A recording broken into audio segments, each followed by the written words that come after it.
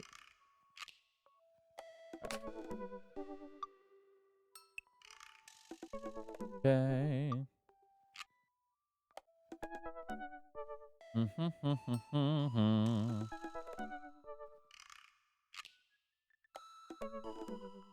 All right, let's talk to Matt.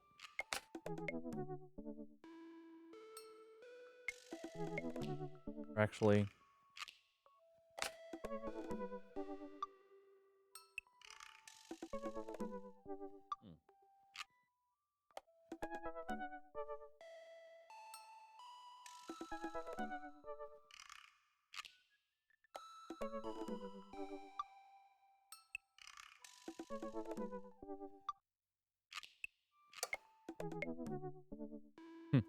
hey, you know what they say about third dates? They get pretty serious.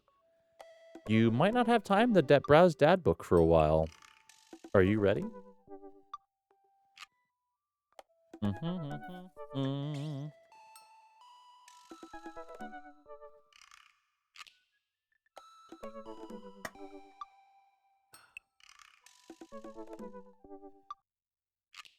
Do, do, do.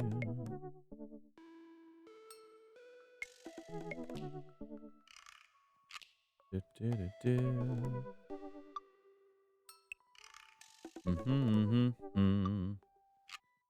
All right. Let's go. Did I do it? Oh, I got you. Yeah. No, yeah. I think we're gonna do that. Probably put a if you will allow me, I think we might have to put a pin in this, but we will begin this, and if we have to revisit, I'll try to find where we left off next week. But we will start this. We are pursuing Damien Blood March.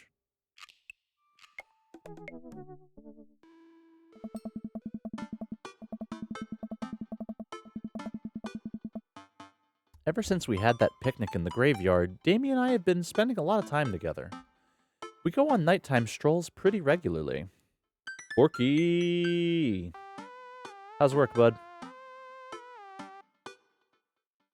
Oh, soup? Hell yeah. That's a good emote. He was so impressed with the first letter I wrote him that he insisted we only communicate by post, instead of through dad book. I initially protested, but he gave me one of his old signet rings to use as a seal for my letters, and I just couldn't say no. Hanging out with that goth dad again? Please, Amanda, you know his name. And yes. Going? I feel ya. Be honest with me here, Pops. Is he actually a vampire? I remember you inviting him into our household that one time, and I've seen The Lost Boys, and I honestly would have preferred trying to see if he could have walked through the threshold of our home under his own power. Waiting for the batch to mix? Hell yeah. Yes, Amanda. I have become Damien's familiar. I am compelled under his curse. I'm sorry, sweetie.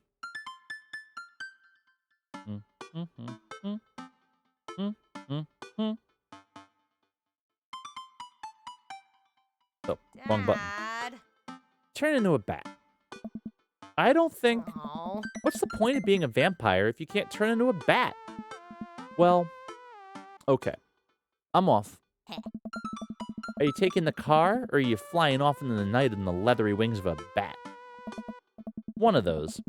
While I'm out, can you throw away the garlic bread that's in the freezer so I don't die? That'd be great. I'm keeping it there and there as insurance. You understand, right?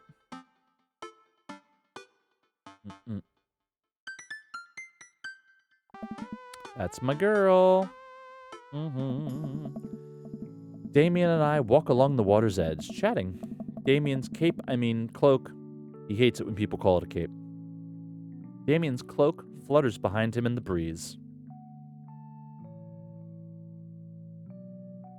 Uh-oh, sentimental music. This is gonna seem like a silly question, but why do goths wear black? Gothic subculture has always been associated with death, so it would make sense that the style surrounding it would be greatly influenced by mourning. Interestingly enough, though, was that in the Victorian era, Queen Victoria herself mourned the death of her late husband for 10 whole years, wearing black for the rest of her life. If that's not goth, I don't know what is. I have another question. Go ahead.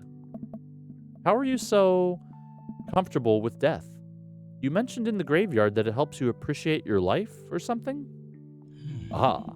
I've experienced several losses over the course of my life, and I truly believe the only manageable way to cope with it is to accept that death is simply a part of living. It's the single universal truth for every human who has ever lived. I am going to die, you are going to die, and life carries on without us. Doesn't that make you feel scared? Not at all. Without the advances of modern science, death was everywhere in the Victorian era, yet funerals were major social functions.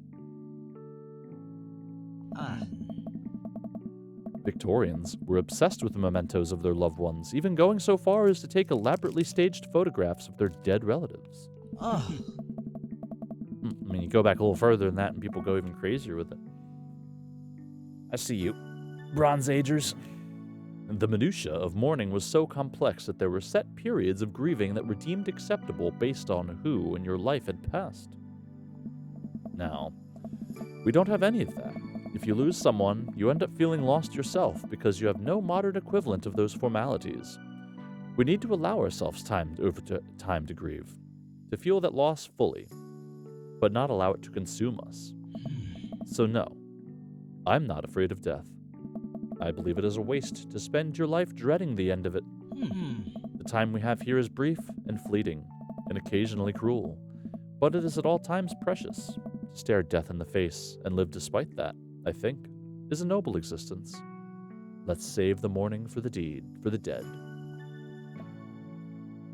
Wow, that's beautiful. I can see the moonlight in the bay glint off Damien's eyes. He smiles. We turn to the harbor and watch ships pass, breathing in the salty air. I look at Damien again and can't help but be entranced by his charm, his mystery. I find everything about him so fascinating. I lean in closer to Damien, closing my eyes as I do so. I'm so sorry I have to take this. Damien steps away from me to answer his phone. Oh no, I hope it isn't Lucian again. After speaking in hushed tones for a few moments, Damien returns to me. Everything okay? There's an emergency. Lucian? No, thankfully. But I must take my leave. Oh, okay. Is there anything I can do to help? Dads do have to stick together, right? You know it. Then come. There isn't time to waste. Ooh, that sounds like a spot for a cliffhanger. Yeah, we're going to cut it there because I can see the Crystal Swords is on, and I'm going to raid her. But thank you all so much for stopping by today and hanging out and chilling and chatting. Much appreciated. I've actually felt better as the stream went along today. So I think I'm tentatively thinking Friday I'm going to do another RuneScape stream. But if I don't do that, I'm definitely doing Majora's Mask again, starting Saturday. As of right now, I think it's normal time, but we'll see. I do want to go to the gay bars in Philly where they're showing Unrivaled. They're having making a big to-do of that. So I know there's a place that's showing that specifically. that like they just show women's sports. But Majora's Mask will be back this weekend, at least Saturday, and I'm figuring out what I want to do for the Eagles. But thank you all so much for stopping by. If you would like to join the raid, got those. Got the raid message. Oh, hold on, that's not how you spell it. But yeah, we're gonna go see Crystal Swords. She's great. Spend the next 3 hours there. Well, I have to eat first, but after I'm done eating, I'm gonna dance my little tuchus off. She's a very good DJ, and I went to see her on New Year's, and we're gonna go say hey to her. So thank you all so much. Enjoy yourself, take care of yourselves the rest of this evening and week. Remember, excuse me, take your nighttime medication, restart your phone if it's been a while, and do something kind for yourself this week, because you deserve it. Yeah, we're gonna go say hi to Crystal now. Bye, friends. I don't know why I'm waving. I'm a PNG today. Bye.